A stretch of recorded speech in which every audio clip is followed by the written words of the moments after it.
কাবা ঘরের দেওয়ালের উপর দিনের বেলা একটি ভয়ঙ্কর সাপ বসে থাকত, আবার রাত হলে সে কাবার পাশে থাকা কুয়ার উপরে চলে যেত এবং সেখানে পড়ে থাকা স্বর্ণ মুদ্রাগুলো পাহারা দিত।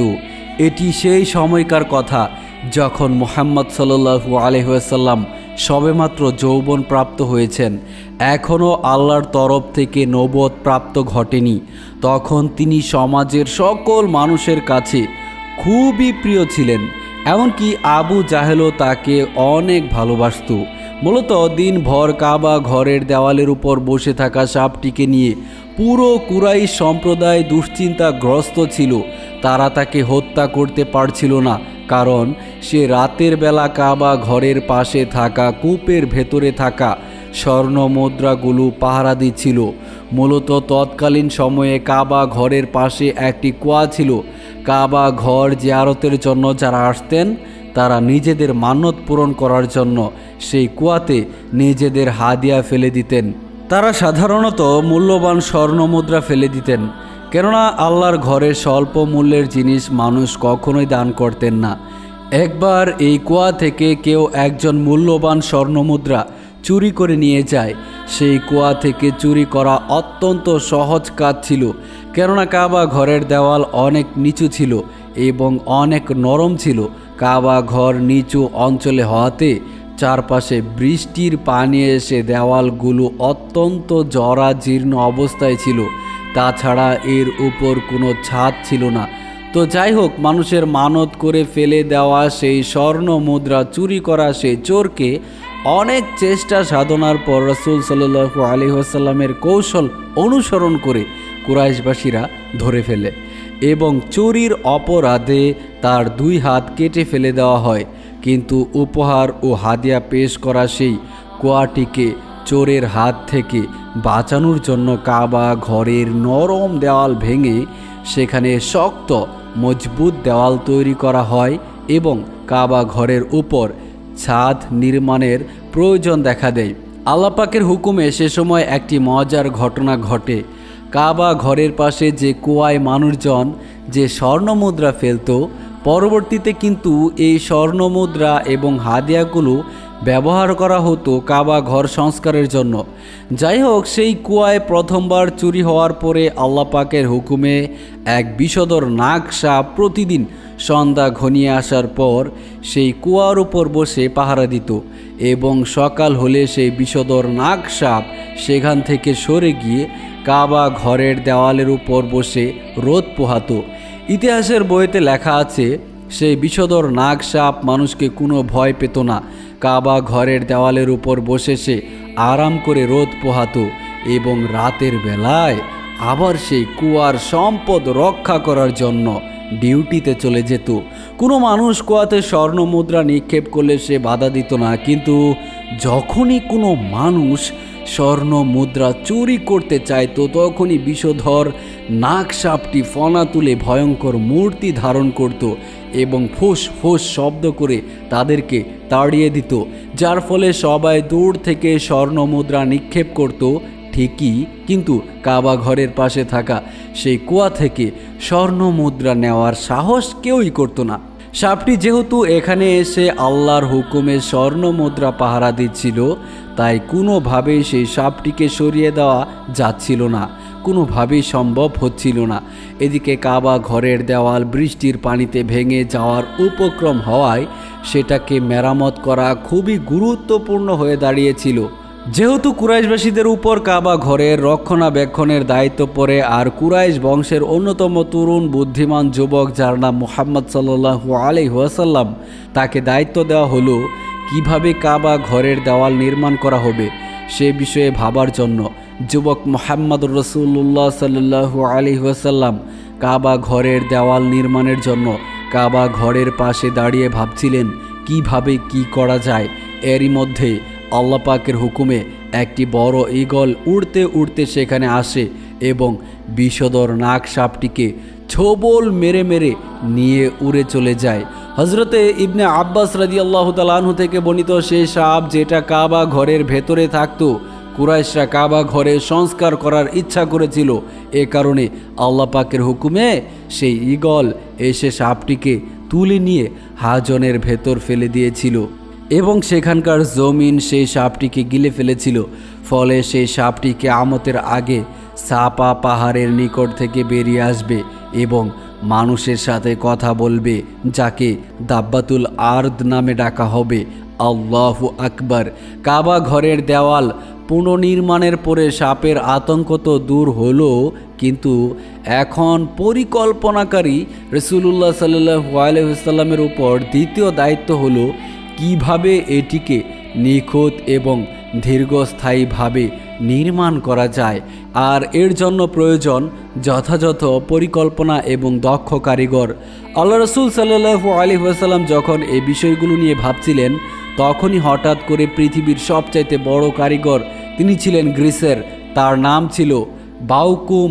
এই গ্রিস বণিক ও কারিগর তার জাহাজ নিয়ে এক বিশাল প্রাসাদ তৈরি করার জন্য রোমে যাচ্ছিল। পথের মধ্যে ঝড়ের কবলে পড়ে তার জাহাজটি জেদ্দা বন্দরে উপকূলে এসে ভেঙে পড়ে। আল্লাহু আকবার। জাহাজটি বিধ্বস্ত হওয়ায় বাইকুম কোনো রকমে তার জীবন নিয়ে জেদ্দায় অবস্থান নেয়। তিনি ছিলেন যুগের শ্রেষ্ঠ কারিগর, রাজমিস্ত্রি এবং কাঠ মিস্ত্রি হিসাবে তিনি ছিলেন পুরো পৃথিবীতে এক নাম্বার। মক্কার লোকেরা তার জাহাজ বিধ্বস্ত হওয়ার সংবাদ পেয়েছিলেন। তারা বাউকুমের কাছে লোক প্রেরণ করল। তারা এসে জাহাজের সমস্ত ভাঙা কাঠ ও তক্তা কিনে নিল। বাউকুম নামমাত্র মূল্যে এগুলো বিক্রি করতে পেরে খুশি হলো, কেননা এমনিতেও তার জিনিসগুলো নষ্ট হয়ে যাচ্ছিল। আর মক্কার লোকেরা এই কাঠগুলো কিনে নিয়েছিল যাতে করে সে কাঠগুলো কাবার পুনর্নির্মাণে ব্যবহার করা যেতে পারে। লোকেরা বাউকুমকে তাদের সঙ্গে মক্কায় যাওয়ার জন্য এবং কাবা ঘর পুনর্নির্মাণের কাজ করার জন্য রাজি করালো। অতঃপর মক্কার লোকেরা বাউকুমের মতো একজন দক্ষ কারিগরকে কাবা ঘরের পুনর্নির্মাণের নিয়োগ দিতে সক্ষম হওয়ায় অত্যন্ত খুশি হলো। আর বাউকুম চিন্তা করেছিল, রোমের বাদশার প্রাসাদ নির্মাণের আগে যেহেতু তার জাহাজ ভেঙে পড়েছে, কাজেই বরং এখানকার একটি কাজ করা যাক, যাতে করে আমার অনেক পুষে যাবে। এতে তার ক্ষতি বা লসের পরিমাণটা অনেক কমে যাবে। মূলত এখানে আল্লাহ পাকের হুকুম ছিল। এরপর অত্যন্ত জোরে সোরে কাবা ঘর পুনর্নির্মাণের কাজ শুরু হয়ে গেল। কাবা ঘর পুনর্নির্মাণের এই ঐতিহাসিক কাজে সকল গোত্র জোটবদ্ধ ছিল এবং কোনো গোত্রই এর সম্মান থেকে বঞ্চিত হয়নি। আর নবী করিম সাল্লাল্লাহু আলাইহি ওয়াসাল্লাম এই কাজে উৎসাহের সঙ্গে অংশগ্রহণ করেন। তিনি তার সমবয়সী সকল যুবকদেরকে খেলাধুলা বাদ দিয়ে কাবা ঘর পুনর্নির্মাণে আগ্রহী করলেন। আর তিনি যুবকদের মধ্যে অত্যন্ত জনপ্রিয় ছিলেন। সমস্ত ধরনের প্রয়োজনীয় উপকরণ জোগাড় করা হলো এবং মক্কার আশেপাশের এলাকা থেকে নীল রঙের পাথর সংগ্রহ করা হলো। এভাবেই কাবা ঘর পুনর্নির্মাণের কাজ খুবই দ্রুত এবং উৎসাহের সঙ্গে এগিয়ে যেতে থাকলো। যখন দেওয়ালগুলো প্রায় 5 থেকে 6 ফুট উঁচু করা হলো, তখন হজরে আসওয়াদ পাথরটিকে পুরনো জায়গায় পুনঃস্থাপন করার সময় হলো। এই পবিত্র পাথরটি তুলে নিয়ে এর প্রাচীন ঐতিহ্যবাহী জায়গায় স্থাপন করাটি এতটাই সম্মানজনক কাজ ছিল যে প্রতিটি গোত্রই সে মর্যাদা নিজেরা পেতে আগ্রহী ছিল। কেননা এই কাজ সর্বপ্রথম করেছিলেন জাতির পিতা হজরতে ইব্রাহিম খলিলুল্লাহ আলাইহিস সালাতু ওয়াস সালাম। সুতরাং যে এই কাজ করবে সেও আরব জাতির জনক ইব্রাহিম আলাইহিস সালাতু ওয়াস সালাম এবং ইসমাইলের সুন্নত পালন করবে।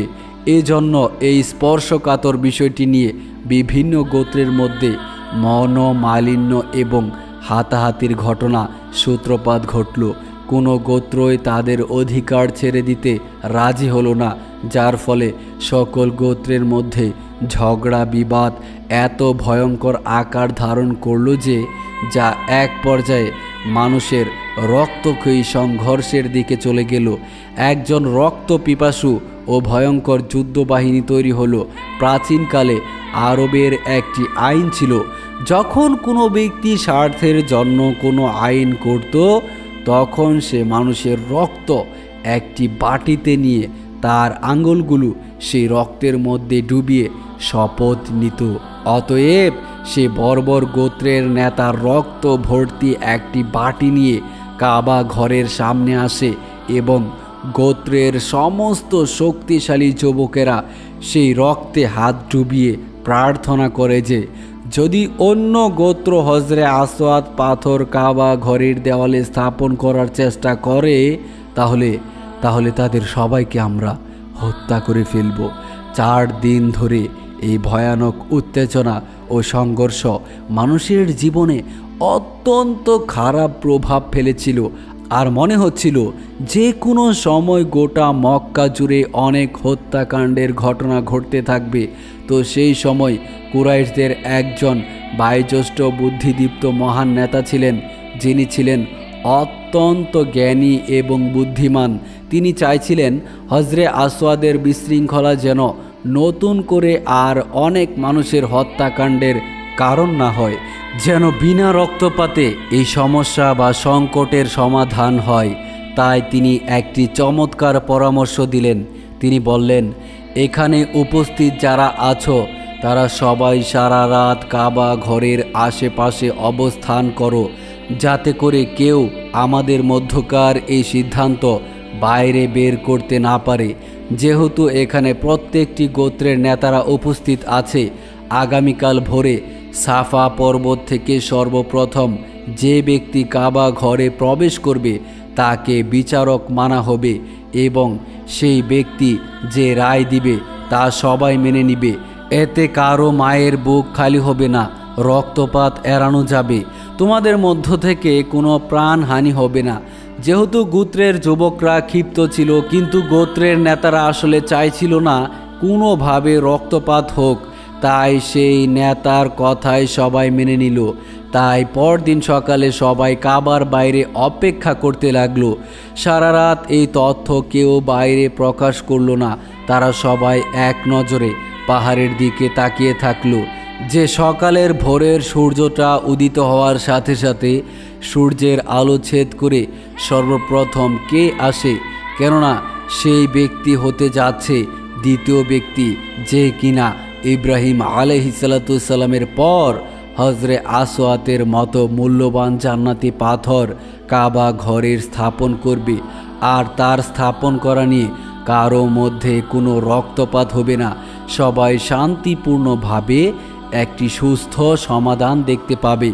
আল্লাহ তাআলার অসীম দয়ায় সেদিন ভোরের সূর্যের আলো ছেদ করে যে মহামানব, যাকে পুরো বিশ্বজাহানের জন্য মহান আল্লাহ তাআলার রহমত হিসেবে পাঠিয়েছেন, সেই হজরত মুহাম্মদুর রাসূলুল্লাহ সাল্লাল্লাহু আলাইহি ওয়াসাল্লাম সাফা পাহাড় থেকে নেমে আসলেন। আল্লাহু আকবার।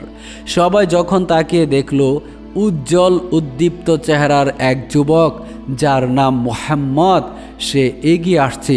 যেহেতু সে কুরাইশদের কাছে অতি পরিচিত ছিল, তাই সবাই ভালোবাসার স্বরে তার নাম ডাকা শুরু করলো। তাকে সবাই আল আমিন নামে ডাকত। তাই তাকে দেখে সকল গোত্রের নেতারা এত বেশি খুশি হলো যে সবাই বলল, আরে এই যুবক তো অসাধারণ, দেখো সৃষ্টিকর্তার কি কৃপা, তিনি হয়তো চাইছিলেন এমন একজন ব্যক্তিকে পাঠাবেন যাকে আমাদের সবারই পছন্দ হবে। তোমরাই বলো, এই যুবককে নিয়ে আমাদের মনে কি কোনো সন্দেহ আছে? সবাই একসঙ্গে চিৎকার দিয়ে বলে উঠল, নিঃসন্দেহে মুহাম্মদ তথা আল আমিন আমাদের মধ্যে হতে শ্রেষ্ঠ। আল্লাহু আকবার। নবী করিম সাল্লাল্লাহু আলাইহি ওয়াসাল্লাম ঘটনাস্থলে উপস্থিত হয়ে যখন পুরো বিষয়টা বুঝতে পারলেন, তৎক্ষণাৎ তিনি একটি চাদর নিয়ে আসার পরামর্শ দিলেন। রাসূলুল্লাহ সাল্লাল্লাহু আলাইহি ওয়াসাল্লাম চাদরটিকে মাটির উপর বিছিয়ে দিলেন। এরপর হজরে আসওয়াদকে নিজের হাত মোবারক দিয়ে সেই চাদরের মাঝখানে রাখলেন এবং প্রত্যেক গোত্রের প্রধান বা নেতাকে আহ্বান করলেন এবং বললেন, তোমরা প্রত্যেক গোত্রের নেতারা চাদরের কিনারায় ধরে এই হজরে আসওয়াদ পাথরটিকে কাবা ঘরের দেওয়াল পর্যন্ত নিয়ে যাও। এখানে যে গোত্রের লোকের পরস্পরের মধ্যে মারামারি করছিল, পুরো চাদরটি গোত্রের প্রধান নেতাকে চাদরের চারপাশ ধরতে বললেন এবং নিজ হাতে চাদরের মাঝখানে হজরে আসওয়াদ রাখলেন। বুদ্ধিদীপ্ত এবং সবার জন্য সম্মান বহনকারী এই চমৎকার আইডিয়াটি সবাই পছন্দ করল এবং প্রত্যেক নেতাই খুশি হয়ে গেল এবং যে যুবকেরা নিজেরা প্রাণপণ যুদ্ধ করার জন্য শপথ করেছিল তাদের মুখেও হাসি ফুটল, কেননা তাদেরও একজন গোত্রপতি আছেন যিনি এই চাদরের কোনো না কোনো একটি কোণা ধরে আছেন। আল্লাহু আকবার। শেষ পর্যন্ত তারা সকলেই চাদরের চার কোণা ধরে হজরে আসওয়াদ যে স্থানটিতে থাকে, অর্থাৎ কাবা ঘরের যে স্থানে হজরে আসওয়াদ থাকার কথা, সেখান পর্যন্ত বহন করে নিয়ে গেল। এরপর আল্লাহ রসুল সাল্লাল্লাহু আলাইহি ওয়াসাল্লাম আল্লাহ পাকের নাম নিয়ে নিজ হাতে চাদরের মাঝখান থেকে পাথরটিকে নিয়ে গিয়ে নির্দিষ্ট স্থানে রেখে দিলেন। আল্লাহু আকবার। সমস্ত গোত্রের লোকেরা অত্যন্ত আনন্দিত হলো মুহাম্মদ সাল্লাল্লাহু আলাইহি ওয়াসাল্লামের বিচক্ষণ সিদ্ধান্তে। আল্লাহ রসুল সাল্লাল্লাহু আলাইহি ওয়াসাল্লামের ইন্টেলিজেন্স পাওয়ারে সবাই মুগ্ধ হলো। মুহূর্তের মধ্যে একটি রক্তক্ষয়ী যুদ্ধের সমাধান হয়ে গেল। প্রিয় দর্শক মণ্ডলী, আজ আল্লাহ রসুল সাল্লাল্লাহু আলাইহি ওয়াসাল্লামের উম্মত হয়ে সংকটে আমরা কি করছি? আজকে ওলামায়ে কেরামের সংকটে আমরা আরও আগুনে ঘি ঢালার মতো কাজ করছি। মুসলিমদের পারস্পরিক কলহগুলো এমন অবস্থায় গিয়ে পৌঁছেছে যে আমরা রাসূল সাল্লাল্লাহু আলাইহি ওয়াসাল্লামের সেই ইন্টেলিজেন্স পাওয়ারের কথা ভুলে গিয়েছি। কিভাবে সংঘর্ষ সংঘাত গতানুগতিকভাবে সমাধান করতে হয় তা ভুলে গিয়েছি। আমরা সংঘর্ষের পথ বেছে নিয়েছি। হে আল্লাহ, আপনি বাঙালি মুসলিমদের মধ্যে সহনশীলতা সহমর্মিতা দান করুন, আমিন। প্রিয় বন্ধুরা, আজকের এই জামানায় আজকের এই দিনে ওলামায়ে কেরামরাই হচ্ছে নবী রাসূলের ওয়ারিস এবং কিয়ামত পর্যন্ত নবী রাসূলের ওয়ারিস থাকবে ওলামায়ে কেরাম। পৃথিবীতে আর কোনো নবী আসবেন না, তবে নবীদের কাজ কে করবে? নবীদের মতো উম্মতকে কারা জাহান্নাম থেকে বাঁচাবে? নবীদের মতো কারা উম্মতকে নবীদের মতো দরদ নিয়ে জান্নাতের পথে রাখবে? আল্লাহ তাআলা তাই ওলামায়ের সিলসিলা চালু করে রেখেছেন। পৃথিবীতে কিয়ামত পর্যন্ত আলেম ওলামা আসতেই থাকবে এবং তারা উম্মতকে জাহান্নামের পথ থেকে বাঁচিয়ে জান্নাতের পথে প্রতিনিয়ত ডাকবে। আর এই ওলামায়ে কেরামের ওপর এখন নির্যাতন চালানো হচ্ছে, নিপীড়ন চালানো হচ্ছে। এই ওলামায়ে কেরাম এখন জেলখানায় বন্দী আছে। এই ওলামায়ে কেরামদের উপর এরকম নির্যাতন কখনোই আল্লাহ তাআলা বরদাস্ত করবেন না। আল্লাহ তাআলা এই সমস্ত নাফরমান বান্দাদেরকে হেফাজত করুন এবং হেদায়েত দান করুন, যারা ওলামায়ে কেরামের উপর এরকম বর্বর নির্যাতন চালিয়ে যাচ্ছে। আর যদি তাদের কপালে হেদায়েত না থাকে, তাহলে আমরা আল্লাহ তাআলার কাছে দোয়া করি আল্লাহ তাআলা তাদেরকে ধ্বংস করে দিক। সকলেই কমেন্ট বক্সে লিখুন আমিন। প্রিয় বন্ধুরা, একটা কথা মনে রাখবেন, আল্লাহ রাসূল সাল্লাল্লাহু আলাইহি ওয়াসাল্লাম বলেছিলেন, তোমরা আলেম হও, যদি আলেম না হতে পারো তাহলে আলেমের ছাত্র হও। যদি আলেমের ছাত্র না হতে পারো তাহলে আলেমের ছাত্রের সে তলেবে এলেম ছাত্রের সহযোগী হয়ে যাও। আর যদি সহযোগী না হতে পারো, খবরদার 4 নাম্বারটা হয়েও না, অর্থাৎ তার শত্রু হয়েও না। চুপ থাকো, তাকে সাপোর্ট করার চেষ্টা করো। যদি না পারো চুপ থাকো, কিন্তু কখনোই তার সাথে বেয়াদবি করো না, কখনোই তার সাথে নাফরমানি, তার উপর নির্যাতন চালিও না, তাহলে আল্লাহ তাআলা তোমার সাথে যুদ্ধ ঘোষণা করবেন। সম্মানিত দর্শক মণ্ডলী, আপনি অবশ্যই চেষ্টা করবেন আপনার সন্তানকে অথবা আপনার নাতিকে অথবা আপনার ভাই অথবা আপনার বোনকে অবশ্যই মাদ্রাসার লাইনে পড়িয়ে অথবা দ্বীনি শিক্ষা দিয়ে তাকে দিনদার বানানোর চেষ্টা করা। যদি আপনি তাদেরকে দিনদার বানাতে পারেন তাহলে আপনি সফল কাম। আর যদি আপনি তাকে দিনদার বানাতে না পারেন তাহলে আপনি এই দুনিয়াতে একজন বিফল ব্যক্তি, আপনি সফল হতে পারেন নাই। আপনি সব সময় একটি ব্যর্থ ব্যক্তি হিসেবে গণ্য হবেন। কেননা আপনি দুনিয়াতে হয়তো বা অনেক টাকা পয়সা উপার্জন করেছেন, হয়তো বা আপনি অনেক সম্পদের মালিক হয়েছেন, কিন্তু আপনি যদি আখিরাতের কোনো কাজ করতে না পারেন, আপনি যদি আখিরাতের সম্বল গোছাতে না পারেন, তাহলে আপনি বিফল ব্যক্তি, ব্যর্থ ব্যক্তি। আপনাকে দিয়ে দুনিয়ায় সম্ভব, আখিরাত সম্ভব নয়। আর যে ব্যক্তি আখিরাতের সম্বল না করল, যে ব্যক্তি আখিরাতের সম্বল জমা না করল, যার জন্য আখিরাতে ভালো কোনো কিছুই রইল না, তার কপাল খুবই পোড়া, সে খুবই ব্যর্থ ব্যক্তি এবং সে কপাল পোড়া মুসলিম। মুসলিমের ঘরে জন্ম নেওয়ার পরেও যে ব্যক্তি আল্লাহকে চিনল না, আল্লাহর রাসূল সাল্লাল্লাহু আলাইহি ওয়াসাল্লামকে চিনল না, আল্লাহর হাবিবকে অনুসরণ করল না, আল্লাহর হাবিব সাল্লাল্লাহু আলাইহি ওয়াসাল্লামের সুন্নতকে আঁকড়ে ধরল না, বিশ্বজাহানের বিশ্ব প্রতিপালকের বিশ্ব দরবারে শুকরিয়া আদায় করতে পারল না, সব সময় আল্লাহ তাআলার নাফরমানি করল, সব সময় আল্লাহ তাআলার বিরোধিতা করল। আল্লাহ তাআলা একভাবে চলতে বলেছে, সে অন্যভাবে চলল। আল্লাহ তাআলা বলল তোমরা কখনোই শরাব পান করিবে না, সে প্রতিনিয়ত শরাব পানে লিপ্ত থাকত। আল্লাহ তাআলা বলল তুমি কখনোই সুদ ঘোষ খেও না, সে প্রত্যেক দিন অথবা প্রত্যেক মাসে সুদ গ্রহণ করত। সে প্রত্যেক দিন রাস্তায় দাঁড়িয়ে, অফিসে বসে, বিভিন্ন জায়গায় বসে ঘোষ খেত। সে আল্লাহ তাআলার হুকুম অমান্য করল। আল্লাহ তাআলা বলল তুমি তোমার মা, বিবি, বাচ্চাকে পর্দা করাও, পর্দায় রাখো। সে তার বিবি বাচ্চাকে বেপর্দা অবস্থায় বাহিরে ছেড়ে দিল। আল্লাহ তাআলা বলল তুমি সব সময় শরীয়তের মধ্যে নিজেকে আবদ্ধ করে রাখো, তুমি সব সময় আমার হুকুম 5 ওয়াক্ত নামাজ আদায় করো। কিন্তু সে দুনিয়ার সব কাজ করলো, নামাজ আদায় করল না। নামাজ পড়তে তার ভালো লাগে না, সে নামাজ থেকে সব সময় গাফিল হয়ে থাকলো, নামাজ থেকে সে সব সময় দূরে দূরে থাকলো। নামাজ তার ভালো লাগে না, আজান তার ভালো লাগে না, মসজিদ তার ভালো লাগে না, হুজুর তার ভালো লাগে না, কোরআন তেলাওয়াত তার ভালো লাগে না, ইসলামের মাহফিল তার ভালো লাগে না, কোনো ইসলামিক আয়োজন তার ভালো লাগে না, ইসলামিক গজল তার ভালো লাগে না। তার ভালো লাগে বিভিন্ন মুভি, বিভিন্ন নাটক, বিভিন্ন মিউজিক ভিডিও, বিভিন্ন গানের ভিডিও, বিভিন্ন কনসার্ট, বিভিন্ন শিল্পী তার ভালো লাগে। তার কাছে ভালো লাগে হারাম দ্রব্য, মদ, গাঁজা, ইয়াবা, ফেন্সিডিল থেকে শুরু করে বিভিন্ন নেশায় আসক্ত হতে তার ভালো লাগে।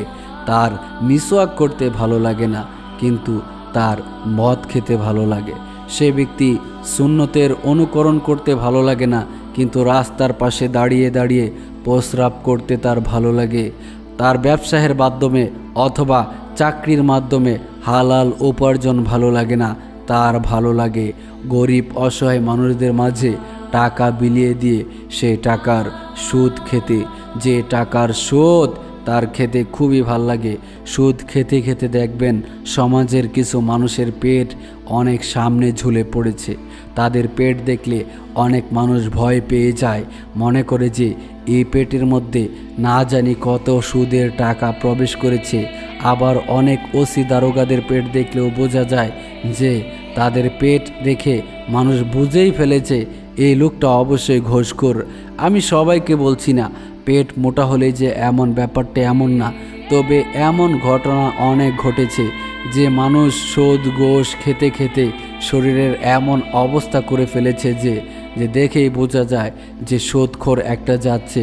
সমাজের ম্যাক্সিমাম সুদখোরের পেট দেখবেন সামনে ঝুলে গিয়েছে, কারণ হারাম খাবার শরীরেও গ্রহণ করতে চায় না, হারাম খাবার কোনো শরীর গ্রহণ করতে চায় না। আল্লাহ তাআলা কুরআনের এক জায়গায় বলেছেন, হারাম খাবার খেয়ে যে শরীর গঠিত হয় সেই দেহ কখনোই জান্নাতে প্রবেশ করবে না। আল্লাহ তাআলা আমাদেরকে হালাল উপার্জন করে হালাল খাবার ভক্ষণ করার তৌফিক দান করুন। সম্মানিত দর্শক মণ্ডলী, আমি আপনাদেরকে একটা কথা বলতে চাই, আপনারা যেখানেই থাকেন না কেন, যেভাবেই থাকেন না কেন, সব সময় চেষ্টা করবেন আল্লাহ তাআলার সন্তুষ্টি অর্জন করার। আপনার ওপর এখন আজান হয়েছে, আপনার উপর এখন নামাজ ফরজ হয়ে গিয়েছে। আপনি চেষ্টা করবেন যেখানেই থাকেন না কেন নামাজটা আদায় করে নেওয়ার। আপনার উপর যখন যে ইসলামের হুকুম আসবে সে হুকুম মান্য করার চেষ্টা করবেন। রোজা আসতেছে সামনে, রমজান মাস সামনে চলে আসছে। এই রমজান মাসে সবগুলো রোজা রাখার প্রস্তুতি গ্রহণ করুন। রমজান মাসে সবগুলো রোজা রাখবেন এই নিয়ত করুন, এবং তারাবি নামাজগুলোর এবং 5 ওয়াক্ত নামাজের পাশাপাশি তারাবি নামাজ আদায় করবেন এই নিয়ত করুন।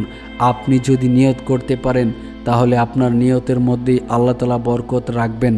আপনি যদি রমজান মাস পর্যন্ত হায়াত নাও পান, তারপরেও দেখবেন আপনার আমলনামায় সেই রমজানের নেক আমলগুলো, সেই রোজাগুলো লিপিবদ্ধ থাকবে। কেননা আপনি নিয়ত করেছিলেন যে আপনি রমজান মাস পেলে সবগুলো রোজা রাখবেন, আপনি রমজান মাস পেলে আল্লাহ তাআলার জিকির করবেন, আপনি রমজান মাস পেলে মালিকের পবিত্র গ্রন্থ কুরআন তেলাওয়াত করবেন। আপনি যদি রমজান মাস পান তাহলে নিজেকে আল্লাহর দরবারে হাজির করবেন, ধরা দিবেন, বলবেন, তাওবা করে বলবেন, হে আল্লাহ, অতীতে যত রোজা ভঙ্গ করেছি, অতীতে যত নাফরমানি করেছি, সব কিছুর জন্যই তোমার দরবারে ক্ষমা চাচ্ছি। হে রব, তুমি আমাকে ক্ষমা করে দিও। হে রব, তুমি তো পরম করুণাময়, অসীম দয়ালু। তুমি দয়া করে আমার গুনাহের দিকে না তাকিয়ে তোমার দয়ার দিকে তাকিয়ে আমাকে মাফ করে দাও, আমাকে ক্ষমা করে দাও মালিক। এই চিন্তাগুলো যখন আপনার মাথায় আসবে, আপনি যখন এইভাবে আল্লাহ তাআলার কাছে ক্ষমা চাইবেন, তখন আল্লাহ তাআলা হয়তো বা অবশ্যই আপনাকে ক্ষমা করে দিবেন। সম্মানিত দর্শক মণ্ডলী, এতক্ষণ ধরে যারা এখন পর্যন্ত আমাদের এই ভিডিওটি দেখলেন তাদেরকে জানাই অন্তরের অন্তঃস্থল থেকে আন্তরিক মোবারকবাদ এবং অভিনন্দন। আশা করছি ভিডিওটি আপনাদের কাছে খুবই ভালো লেগেছে। যদি ভিডিওটি ভালো লেগে থাকে তাহলে অবশ্যই ভিডিওতে একটি লাইক করে দিবেন, এবং যারা আমাদের চ্যানেলে নতুন তারা চ্যানেলটিকে সাবস্ক্রাইব করে পাশে থাকা বেল আইকনটি প্রেস করে দিন, যাতে করে এরকম চমৎকার সব ইসলামিক ভিডিও আপনার কাছে চলে যায় সবার আগে। তো দোয়া করি আপনারা সকলেই ভালো থাকবেন, সুস্থ থাকবেন, এই প্রত্যাশায় আজকের মতো বিদায় নিচ্ছি। দেখা হবে পরবর্তী কোনো ভিডিওতে ইনশাল্লাহ। ভালো থাকবেন। আসসালামু আলাইকুম ওয়া রাহমাতুল্লাহি ওয়া বারাকাতুহু।